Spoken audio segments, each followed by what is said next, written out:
everyone, and welcome back. So today we're doing something a little bit different. Normally I'm doing just talking videos, just coming at you, sharing some insights. But recently I saw another astrologer here on YouTube do a reading on Ryan Coogler, the director of Black Panther, the Black Panther movies, of Fruitvale Station, and recently the most amazing movie that we've had in a long time, aka Sinners, which was recently nominated for 16 nominations at the Oscars. That's the most movie. This is the movie. Well, okay, can I speak? The most Oscar nominations for any one movie, beating out La La Land and my personal number one favorite, Titanic. So, okay, Ryan Coogler is amazing. So I thought, okay, I loved hearing her take, but I want to add my take to it too. And then as I was studying Ryan's chart, of course, I found myself thinking, I want to study Michael's chart, see what's going on with him.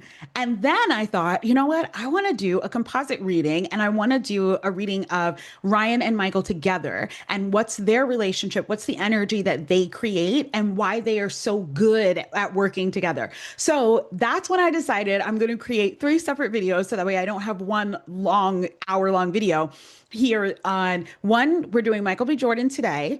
Then the next video is going to be Ryan Coogler. And then the next video is going to be followed by the not synergy, the composite chart of Ryan and Michael and the energy that they create together. So let's just hop right on into Michael's chart because there is so much juicy goodness in this, and I'm really excited about it. Michael Bakari Jordan. This is his whole signs chart. And as we can see, based off of what I found on the internet, he was born February 9th, 1987 at 8:14 p.m. Pacific Standard Time in Orange, California. So, if you're not familiar with a birth chart reading, essentially what they are is it is a snapshot of what the sky looked like at the time of someone's birth. It's looking at where the stars were, where the luminaries were, what sign they were in, what house they were in, and then getting a window into what is the energy that this person was born into. And when we look at that and we read the skies, the belief is that we're able to see their life lessons, we're able to see their patterns, their love life, and all of that. When we look at our chart, the first things that we see is we have this outer ring here, which has all these little symbols, these glyphs are what we call them. These are what tells us what the zodiac sign is for each of the signs. So for example, most people know where the sun was when they were born. They know if they were an Aquarius or a Gemini or a Cancer because they know where the sun was. But the truth is that there's more than just the sun. There's the moon, there's the ascendant, there's Mars, there's Venus, and all of them are all in different parts of the sky. And that means different zodiac signs. So these are all the zodiac signs. Then we have these glyphs right here, which these are all of the planets. This is the sun, this is Mercury, this is Jupiter, this is the North Node, Mars, and so forth and so forth. And then we go even deeper, and inside of this circle, you see this wonderful maze of colors. These are what we call aspects. These are the conversations that each of the planets are having with each other based off of the degree or the angle at where they're located in the sky. So this kind of requires a little bit of geometry, but we're not going to dive too deep into that. We're going to keep it pretty simple for today's reading. So this is what the sky looked like the day that Michael B. Jordan, or the night rather, that Michael B. Jordan was born. So now we're going to look at some of his big three. The big three are essentially your sun, moon, and the sign that was rising on the eastern horizon when you were born. That's the next sign that was coming up. For him, his sun, which I'm so glad that we have the time here because the time tells us everything. The time, you can tell a lot by someone's reading without having to look at the birth time. However, birth time is very helpful because it tells us the houses. It tells us where everything is located. Oh, I forgot to tell you that. So the houses are these little numbers right here. You see that we have 1, 2, 3, 4. Each of these houses represent different themes in someone's lives, not lives, but life. And with that being said, when we are, the time is what tells us. Sorry, I'm just tripping over my words here, but this is because it's my first time doing this kind of reading on a video. But This tells us what area of their life is highlighted, and the timing that someone is born sets the stage for all of these placements. So that's why it's so important. However, if you don't have your birth time when you're looking at a birth chart, you might not be able to tell the houses, i.e., like where things are at certain times. But for the most part, you can still tell a lot about a person's personality, about a person's strengths and their weaknesses, their love life, their career, how they manifest, all without knowing the birth time. But the birth time gives us timing so that we can be intentional to say, like, oh, well, when Jupiter is in your house of career, then you're going to want to really focus on money and going for your dreams and starting your legacy and things like that. Versus when Saturn is in your house of family, there might be some things kind of coming up in that time or whatever. So, timing, the time that you're born matters and is significant for that purpose, but you can tell a lot without it. So now let's talk about his big three. His big three is where the sun was, the moon was, and what was the sign that was rising on the eastern horizon when he was born. As we can see here, he's an Aquarius sun, born February 9th. So that kind of makes sense. His birthday is coming up. Woot woot. And he's a Cancer moon and a Virgo rising, which that Virgo rising makes a lot of sense as to why he tends to be super put together when we do see him. You know, he is not known for like being a hot mess. That's not his vibe. And that really makes sense too. When you look at Aquarius energy, usually gives me very eclectic, very different, very unique because that's something that they rule over. But I think because he's a Virgo rising, that Virgo energy really pulls in all his like eclecticness and makes him look like he's put together. But then when you get to know him, he might be a little bit more odd than you expect, which I think we can see that in um his love of anime and comics. Like he has this kind of like dorky different side to him, which I think is just adorable because I have that too. But I definitely think it's because he has that Aquarius, but that Virgo rising really makes him look super put together. So the Virgo rising, we can see that here. This is the Virgo energy. That's what was rising at the time of his birth.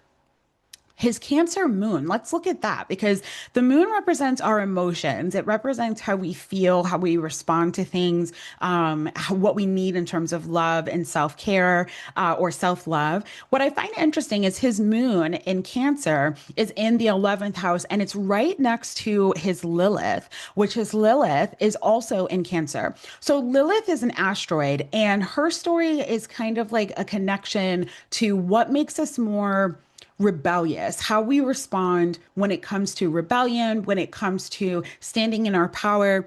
For him, when he fights against the like what is expected of him emotionally, when he does the odd thing and leans into the feminine, leans into family and nurturing and the energy of receiving, when he leans into that and rebels against what people want him to do, he's actually more abundant and feels safer.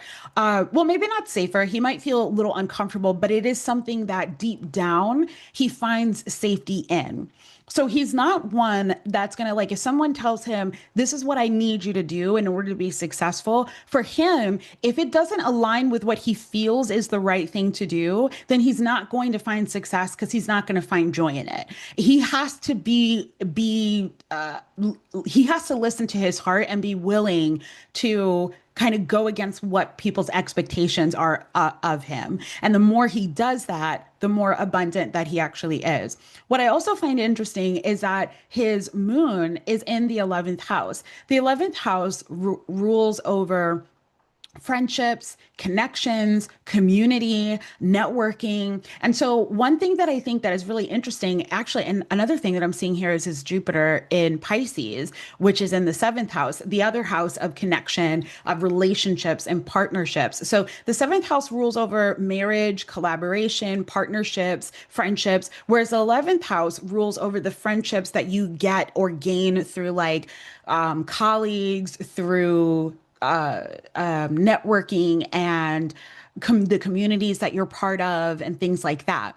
Both of those houses, as we can see here, are activated by personal planets. Jupiter being activated by the seventh house, and the moon, no, Jupiter being the seventh house being activated by Jupiter and by Mercury, as well as the 11th house, another social house, being activated by the moon and Lilith.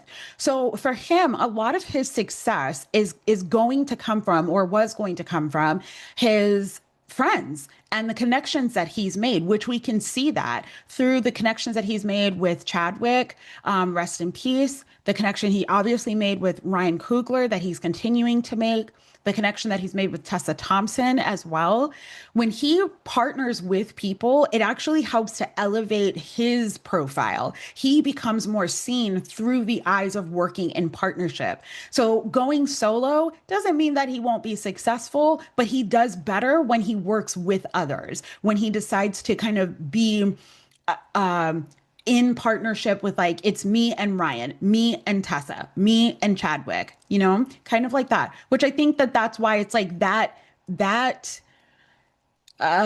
formula is working for him right now. So that's the first thing that I see there too, is that moon in Cancer. I also love a moon in Cancer, man, because the moon in Cancer is happy in that place. The moon rules over, does the moon rule over Cancer? Cancer rules over the moon, or moon, whatever. The point is that Cancer and moon go together. Each of the planets are attached to a zodiac sign.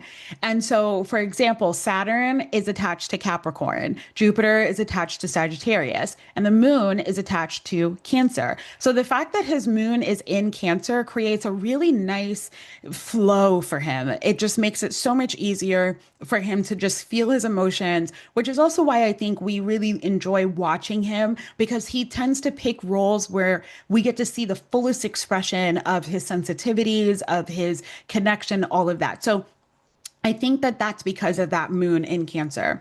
Now let's move over to, before I move over here to this Jupiter in the seventh house, because I definitely want to talk about that. Let's talk about his Aquarius Sun in the sixth house.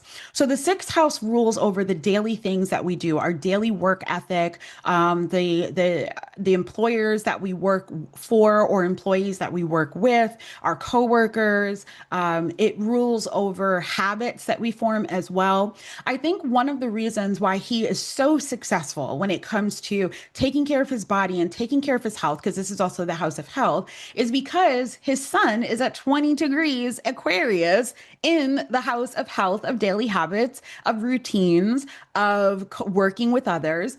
So as we can see in his chart, he has a lot of energy that's devoted towards connecting with other people. This is not a solo type of chart. This is someone who easily thrives when he's in relationship with other people. And also with him being an Aquarius sun, Aquarius rules over friendships, connections, the networks we are part of, the communities that we belong to. And so he really thrives in those spaces, is being like, if he came to me in a reading and was like, you know what? I'm not really feeling really lucky right now. I would ask him, when's the last time that you've connected with your friends? When's the last time you collaborated and partnered with someone else? That's going to help you to be seen, because so much of his chart is about him connecting with other people. Now, something that I find interesting is that even though he is the Aquarius, he actually has a stellium in Capricorn. And let's see. Yeah, that's all I see is a stellium in Capricorn. But he has a fairly balanced chart, because he has 3 placements in Capricorn, 2 placements in Sagittarius, 2 placements in Cancer, 2 placements in Gemini, 2 placements in Aries, 2 placements in Pisces. So he has a pretty balanced chart here. But this is why your chart is so much more important than just knowing your sun sign, because even though he is the Aquarius sun, he doesn't actually have a lot of Aquarius energy within him. So he doesn't show up as this incredibly eclectic, quote unquote, oddball type of person. It's in him and it's at the forefront because it's his sun sign, but it's not something that, like, when you really get to know him on a deeper level, which I like to look at the planets as like the rising sign is your It's your ascendant. That's the perspective that you have on the world. It's how you kind of shape everything. And then the sun sign is who you are when you feel a little comfortable. The moon sign is who you are when you feel really emotionally safe with someone. And then you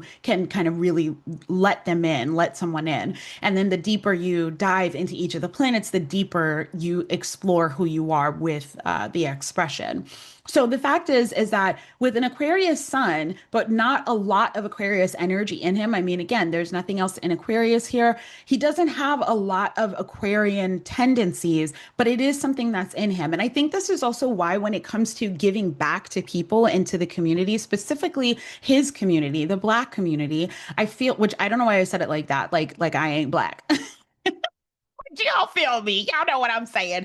I think why he feels this call is because of the fact that he is the Aquarius and he is the Aquarius, and because he has that moon in the 11th house. So he does feel this responsibility to give back, to protect, to look forward for his people, whatever his community is, whether we're talking about being a part of the Black community, whether we're talking about being a part of the arts and really speaking to that. I think that's something that he's always kind of trying to support and trying to encourage people, especially people of color, to kind of give back and be in the arts, be seen for who they are.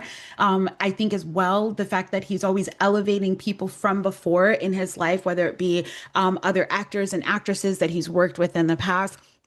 I think the reason why he is very much, a ride or die, a person like you're coming with me along for the ride kind of vibe, is because of the fact that he has that Aquarius sun in the sixth house and that Cancer moon in the 11th.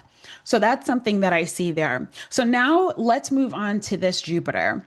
Now, his Jupiter in Pisces is a really interesting placement because it's in his seventh house along with his Mercury. Okay, Mercury represents how we think, how we talk, how we share with the communities and the people that we relate to.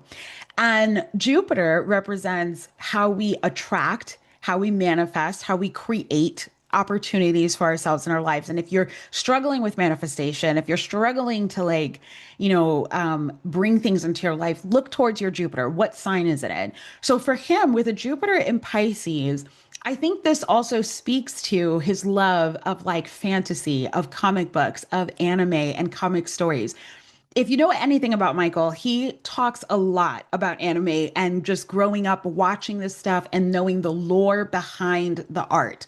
He can go in depth about the stories. Him and his fellow Aquarius sister, Megan the Stallion, they love them some anime. And I really think it has to do with that Aquarius energy. And maybe we should do a reading on Megan the Stallion because I wonder as well if she has a lot of Pisces in her chart too. But the reason I say this is because Pisces rules over fantasy and imagination and thinking otherworldly thoughts, not being so tied to like the facts, but really diving into the magic behind things. With him having a Jupiter in Pisces, that means that for him, when he leans into fantasy, when he leans into imagination and just kind of thinking bigger than what's in front of him, it allows him to manifest with ease. So this makes a lot of sense why he would be very successful at the arts and very successful at storytelling because Pisces, it doesn't rule over storytelling, but it rules over the stories that we know. It rules over like again, the fantasy, the pretend of it all. And then with him having a Mars in Aries, which that is a very interesting placement. When he gets angry, honey, because Mars represents how we act when we are activated, when we feel motivated, when we feel clear on like what we want to do with a Mars in Aries, ooh, he probably has quite the temper when he when he is angry. But it also means that he is intense when it comes to focus and intentionality. That combined with a Sun in Aquarius in the sixth house and a Jupiter in the seventh house, to me that makes so much sense as to why he cares so much about his health, why he values discipline and working hard. He would be, called to movies like Creed, called to movies like Killmonger, or not Killmonger, Black Panther, where he shows up as Killmonger. He would be called to those type of roles because it allows him to channel some of that anger that he might feel into something of purpose, which is a very Mars and Aries type of energy. In addition to the fact that that placement also suggests that when it comes to the discipline necessary to get his body to a certain place or to get his mind to a certain place, he would find it not easy, but he would enjoy the challenge of it, of trying to get to some sort of goal, whether it's having your body look a certain way, your mind be a certain way. One of the things that he talked about when he did his role of Killmonger in Black Panther is how he had to actually go to therapy after that role because he got so lost in the character that it was really hard for him to kind of come back out. And that speaks to his level of commitment to the roles that he plays. But I can see that as a Mars and Aries, Killmonger, and if you know Killmonger's story, which I'm not going to dive into, but if you know his story inside of the movie, a lot of African Americans in particular, I feel like we really connect to that story. We really connect to his anger. We understand it. He might not have gone about things the right way, but we understand it. You know, he wasn't 100%, villainous because some of his understanding was correct. It was just the way in which he wanted to get justice was not probably not the best. But it makes sense that for Michael B. Jordan, he would really overly connect to this character because of that Mars in Aries. There's a part of him that really wants to express his anger, wants to get out where he feels there has been an injustice, and wants people to know that message and then do the right thing. It really bothers him. Ooh, it activates him deeply when he sees injustice. That is something that really gets to him. So I think part of why he felt called to that role is because it would give him an opportunity to express his own anger, which is why it became so hard for him to disentangle himself. Okay, but then moving on from the Mars in Aries, I know I just jumped from Jupiter to Mars when I meant to just talk about Jupiter here. With that Jupiter in Pisces, part of his success comes from leaning into his imagination, leaning into the arts, and leaning into what isn't there, but bringing it to life and making it become the real thing. And so I think that kind of speaks to why he would be so successful at the arts. The other thing that I find interesting is with a Jupiter here in the seventh house. This is the house of marriage, of partnership, of collaborations. So there's a couple of ways that I see this playing out in his life. On one hand, as a Jupiter in the seventh house, this is why him and Ryan do so well together. Because when he partners with people that he's worked with before or that he has a relationship with, he's more likely to see success because his Jupiter is in the seventh house. So partnerships and collaborations are helpful. Doesn't mean that he's not going to be as successful. It's just, it really kind of amps things up a lot easier. The other thing that I notice here is that because his Jupiter is in the seventh house, sometimes when you see that placement, that could mean that they marry wealthy or that when they work with other people or partner with other people or fall in love with someone, they might fall in love with someone who has a lot of abundance or a lot of resources. So that's going to be very interesting to see, as well as he might feel like he's even luckier when he's in a relationship with someone. Now, his love life is kind of, we don't know all the ins and outs. I only know about Lori Harvey. With everyone else, it's been a up and down kind of thing. So it'll be very interesting to see what he decides when it comes to partnership. Is he going to be a bachelor for the rest of his life? Are we looking at a George Clooney situation here where he eventually marries when he's older? I don't know, but that'll be interesting to kind of watch his love life. And actually, let me see what oh, hold on. I'm seeing something good here.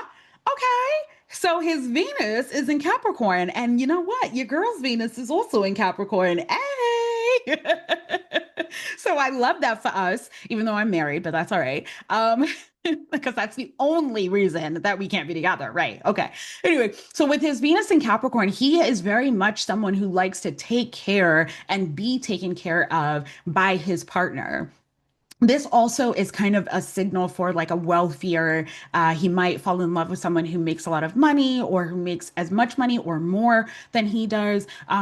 Venus in Capricorn doesn't always mean that, but because of that placement, it can mean that he looks for someone who kind of has their own and can take care of themselves and definitely is not trying to lean onto his resources in order to survive.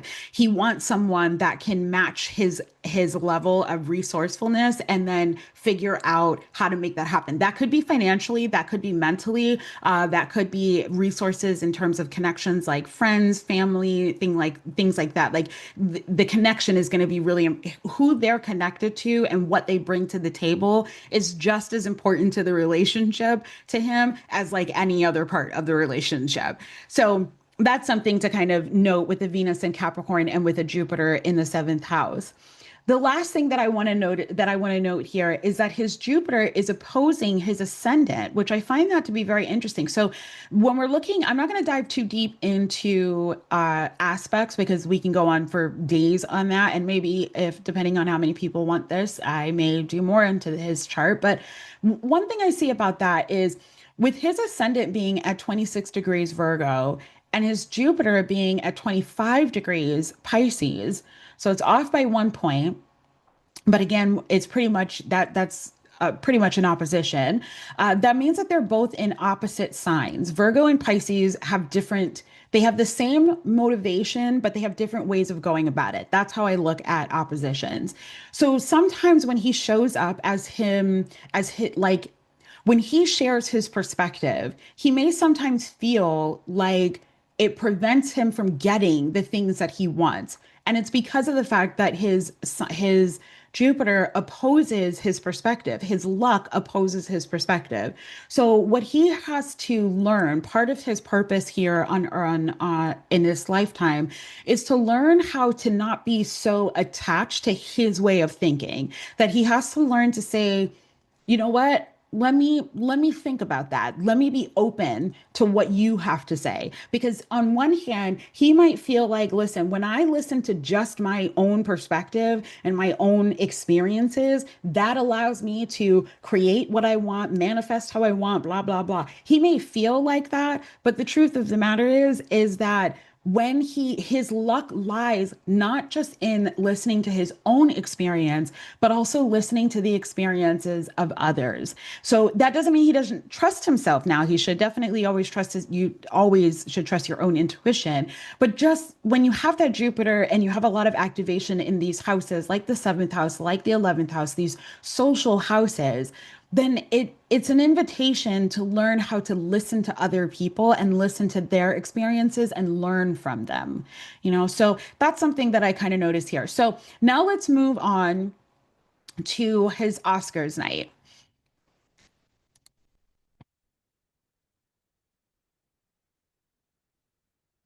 Okay. So now we're moving on to Oscars night, which is going to be March 15th, 2026 in LA. And I wanted to do this real quick because I just wanted to double check to see if I could see any signals that maybe he might win for best actor. And first thing that I notice here is when I'm looking for like success in career or elevation in career, I'm looking at that 10th house. The first thing I notice is that it's empty. There's nothing there. And he does have Chiron in Gemini, which I do too, but his Chiron is in the 10th house. So something that he really is very sensitive about, it's both where he finds a lot of healing, where he finds a lot of clarity, but it's also a place where he can find a lot of challenges, is his career, his purpose, his legacy. He might feel this conflict sometimes where he's like trying to um elevate his legacy, but there's like resistance to it all the time. So again, that kind of speaks to his level of discipline, where he's constantly pushing himself in these roles that he chooses. And the roles that he tends to be the most successful at are the ones where he's really pushing the boundaries of his character, of his body, of his mind, and all of that. But what I do see is that on the night of the Oscars, there's nothing happening. There's nothing preventing, but there's nothing moving forward in his house of legacy. So that could mean that he wins the Oscar because nothing's preventing it, but it could also mean that there's nothing actually triggering that to actually happen. However, something that I do see is not his, but Jupiter in Cancer is activating both his moon, his Lilith, and his 11th house of community.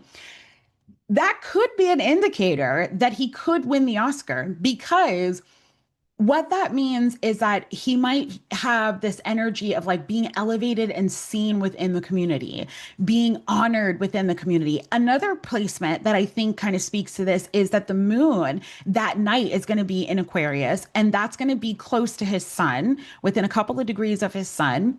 It's also in his sixth house of coworkers, of work and daily work that we do. So with that being in that placement, to me, that also could be an indicator that he wins the Oscar, because he's being seen as like as he's being seen and appreciated for the work that he's contributed towards the community. That's a possibility. However, I could also see that it be that just being nominated is what is allowing him to be seen in a new light, in a way that he's never been seen before. Because, hey, at the end of the day, even if he doesn't win, he'll always be known as Oscar nominated until he does win an Oscar, which he totally deserves for so many reasons. But at the end of the day, he'll always be, even when they introduce him in new movies, they'll say Oscar nominated actor Michael B. Jordan. Hopefully they will be saying Oscar winner Michael B. Jordan, but we're just saying he definitely deserves it. I mean, he played two different people. He should get Best Actor and Best Supporting Actor, but that's just my thing. Anyways, point is that I can see with these placements, I can see how they could lean towards him being elevated within his community, him being seen and appreciated by his coworkers. I could see that being a win, but I could also see that that could just be him being elevated and honored that night. I could see a situation too where if he were to lose, that someone on the stage acknowledges him and speaks to his work, speaks to the fact that he did two roles and says that he did such a great job. So I could see that happening too. Basically, the point is that that night he's going to be honored in some capacity because of how much his houses of community. Look at this house as well, his social house, right? Pisces is lit up. We have Sun, Mars, Mercury, and the North Node all in his house of the seventh house of partnerships.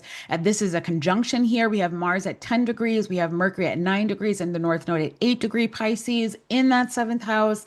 That's a lot of attention being shown his way, being thrown his way. So I definitely could see him still getting a lot of attention regardless. The other thing that I see here is that with the South Node in Virgo, and in his house of identity, there's definitely a shedding. Like he has moved on from who there's a definite before and after. There's that moment where he was, one thing, and now he's moving on to the next thing. And I can definitely see that here with this North Node in the South Node rather in the first house.